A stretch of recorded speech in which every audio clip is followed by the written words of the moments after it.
আসসালামু আলাইকুম। কেমন আছেন সবাই? আশা করি সবাই ভালো আছেন। আমার পাইথন লার্নিং ডায়েরি ২য় পর্বে আপনাদের স্বাগতম। গত পর্বে আমরা ওওপি দর্শন নিয়ে কথা বলেছিলাম। আজ আমরা সরাসরি করে ঢুকবো। আজ আমরা শিখব পাইথনের সবচেয়ে শক্তিশালী ২টি কনসেপ্ট। একটি হচ্ছে যে ক্লাস আর একটি হচ্ছে যে অবজেক্ট।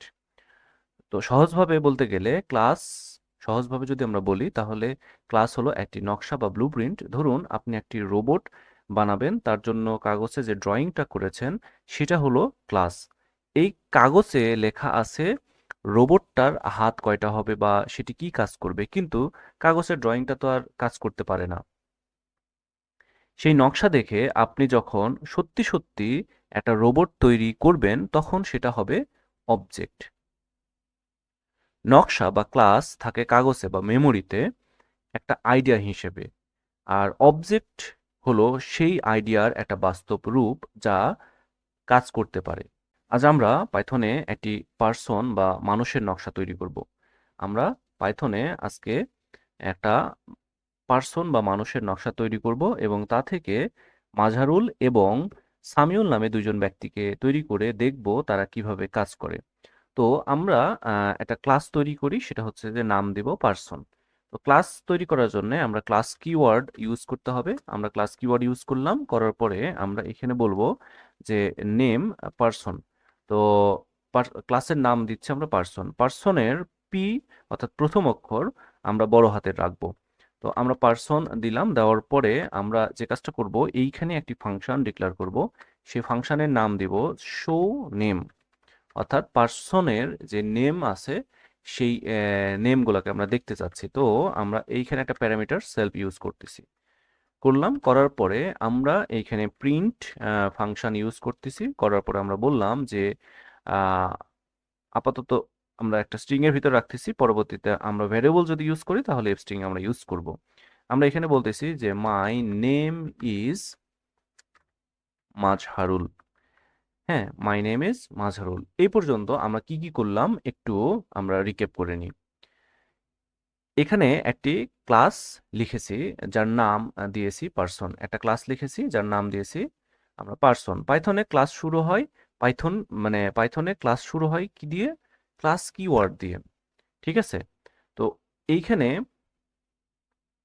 আমরা যদি একটু উপলব্ধি করি, পার্সন হলো আমার সেই নকশা। এই পার্সন হলো আমার সেই নকশা যা আমি পূর্বে বললাম যে আমরা একটা রোবট তৈরি করব, রোবটের জন্য একটা নকশা তৈরি করব। পরবর্তীতে রোবটকে কাজ করানোর জন্য বাস্তবে যদি রূপ দিই তাহলে সেটা হবে অবজেক্ট। তো এইখানে পার্সন হচ্ছে যে আমাদের একটা নকশা, আর ভেতরে আমি একটা ফাংশন লিখেছি। এই যে ভেতরে একটা ফাংশন লিখেছি শো নেম। ঠিক আছে? শো নেম, যেটাকে আমরা অবজেক্ট ওরিয়েন্টেড এর ভাষায় বলি মেথড। ঠিক আছে? মেথড ফাংশন বা মেথড।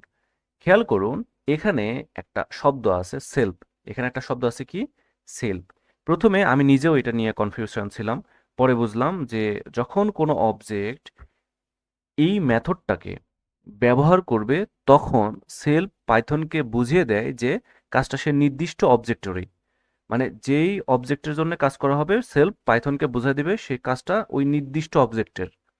মানে মাজহারুল যখন কথা বলবে তখন সে তার নিজের কথাই বলবে, এটা বোঝাচ্ছে আর কি। তাহলে এখন আমরা যে কাজটা করব সেটা হচ্ছে যে একটা অবজেক্ট তৈরি করব, নকশা থেকে বাস্তবে আমরা রূপ দিব।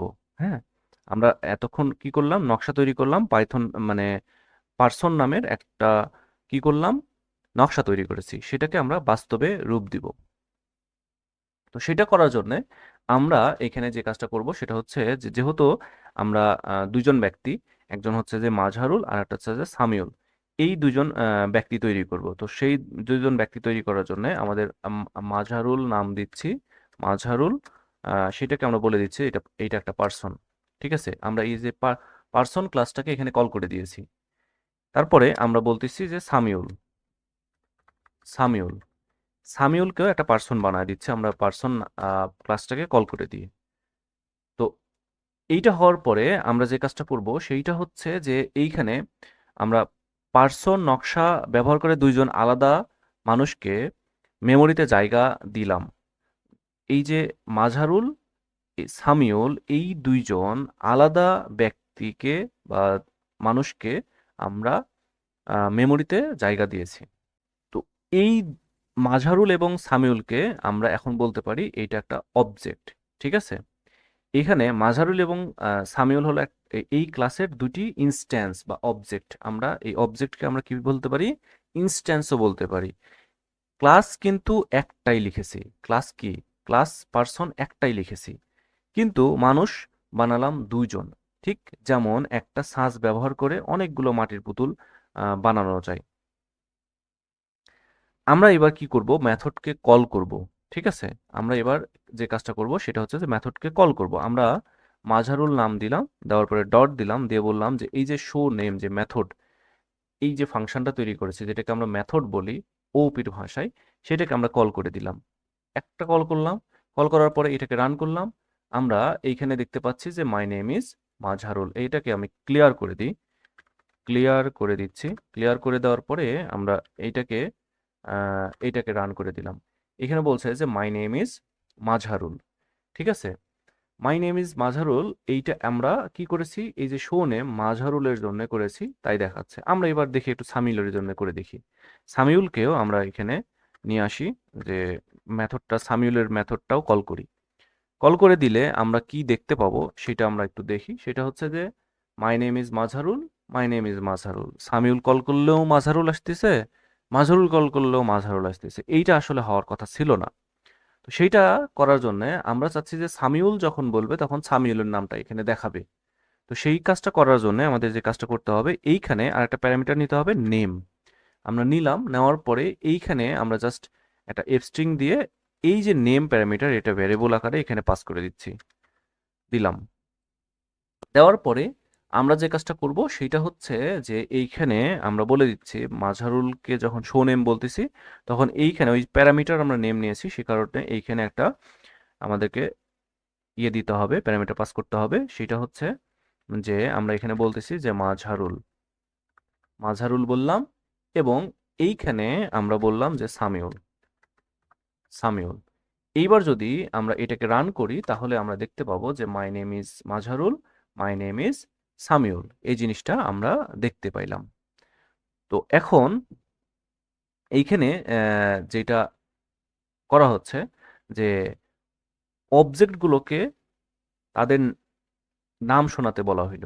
যখন আমরা এখানে নেম দিলাম, নেম নিলাম, অবজেক্টগুলোকে আমরা কি করতেছি? তাদের নাম শোনাতে আমরা বলতেছি। তারা কিন্তু একই নকশা মেথড ব্যবহার করবে কিন্তু আউটপুট দেখাবে আলাদা। আউটপুট কিন্তু আলাদাই দেখাইছে এখানে। একটা নকশাই কিন্তু ইউজ করেছে। পার্সনের ভিতরে শো নেম এই মেথডটা ইউজ করে তারা কিন্তু ২ জন ২ টা জিনিস দেখাইছে। একটা হচ্ছে যে মাঝারুল, মাঝারুলের জন্য মাঝারুল দেখাইছে, সামিউলের জন্য সামিউল দেখাইছে। আর মাঝারুল এবং মাঝারুল যখন শো নেম এখানে শো নেম ডাকছে তখন সে বলছে my name is Mazharul. Samiul যখন ডাকছে তখন সে বলছে মাই নেম ইজ সামিউল। এইটাই হচ্ছে যে ওওপির আসল ম্যাজিক। আমি একবার নিয়ম লিখে রেখেছি ক্লাসে, আর আলাদা আলাদা অবজেক্ট সেই নিয়ম মেনে নিজেদের মতো কাজ করছে। আমাকে বারবার কোড লিখতে হচ্ছে না। তো আজ আমরা শিখলাম কিভাবে একটি সাধারণ নকশা থেকে মাল্টিপল অবজেক্ট তৈরি করা যায়। আগে আমরা হয়তো আলাদা আলাদা ভেরিয়েবল বা ফাংশন নিয়ে খিচুড়ি পাকাতাম, কিন্তু এখন আমাদের কোড অনেক বেশি গোছানো। তো আজকে যদি একটু সামারি টানি তাহলে আমরা দেখতে পাচ্ছি যে এইখানে এইখানে আমরা আজকে শিখলাম ক্লাস এবং অবজেক্ট। তারপরে আমরা হচ্ছে যে আমরা দেখছি যে কিভাবে একটা পার্সন তৈরি করতে হয়, ক্লাস তৈরি করতে হয় পার্সন নামের। এখানে আমরা যে কোনো নাম দিতে পারি। তার ভিতরে আমরা একটা মেথড তৈরি করেছি। এই ক্লাসের ভিতরে একটা মেথড তৈরি করেছি, যেটা মূলত আমরা ফাংশন তৈরি করেছি। ওওপির ভাষায় আমরা সেটাকে বলতেছি মেথড। তারপর আমরা একটা প্রিন্ট দিয়েছি। এইখানে আমরা সেলফ একটা প্যারামিটার নিয়েছি। সেলফ প্যারামিটারটা যেটা করে সেই অবজেক্ট নিজেই কাজ করে, এটা বোঝাই, মানে কোন অবজেক্ট কাজ করতেছে সেটা নিজেকে বোঝাই। এবং আমরা এখানে নেম একটা প্যারামিটার নিয়েছি। এই যে দুইটা ব্যক্তি, এই দুইটা ব্যক্তিকে এখানে নিয়েছি মাঝারুল পার্সন তৈরি করে দিয়েছি মাঝারুলকে, এবং হচ্ছে সামিউল এখানেও পার্সন কল করে দিয়েছি। এইটার ভিতরে আমরা কি করেছি, এই যে পার্সনের ভিতরে আমরা যেহেতু মাজহারুল এবং সামিউল এখন দুইটা কি অবজেক্ট, এই অবজেক্টের ভিতরে আমরা একটা মেথড কল করেছি, সেই মেথডটা এখানে লেখা আছে শো নেম। এটার ভিতরে আমরা প্যারামিটার পাস করে দিয়েছি, সেটা হচ্ছে মাজহারুল আর হচ্ছে যে সামিউল। এটা যখন দিয়েছি তখন আমাদেরকে দেখাইছে আলাদা আলাদা ব্যক্তির জন্য আলাদা আলাদা আউটপুট। এখানে আলাদা আলাদা ব্যক্তির জন্য আলাদা আলাদা আউটপুট, এখানে 3টা 4টা 5টা আমরা যত ইচ্ছা এইখানে আমরা অবজেক্ট এখন তৈরি করতে পারবো, এখানে আমাদের কোনো সমস্যা নেই। আপনারা যারা আমার এই লার্নিং জার্নি দেখছেন, আপনাদের চারপাশের একটি অবজেক্টের নাম এবং তার একটা কাজের নাম কমেন্টে জানান। যেমন বোতল একটি অবজেক্ট এবং তার কাজ হলো পানি ধরে রাখা। পরের ভিডিওতে আমি দেখাবো কিভাবে এই অবজেক্টের ভিতরে স্থায়ীভাবে তথ্য জমা রাখা যায় ডন্ডর ইনিট মেথড দিয়ে। আজ এই পর্যন্তই। সে পর্যন্ত ভালো থাকবেন, সুস্থ থাকবেন। আল্লাহ হাফিজ।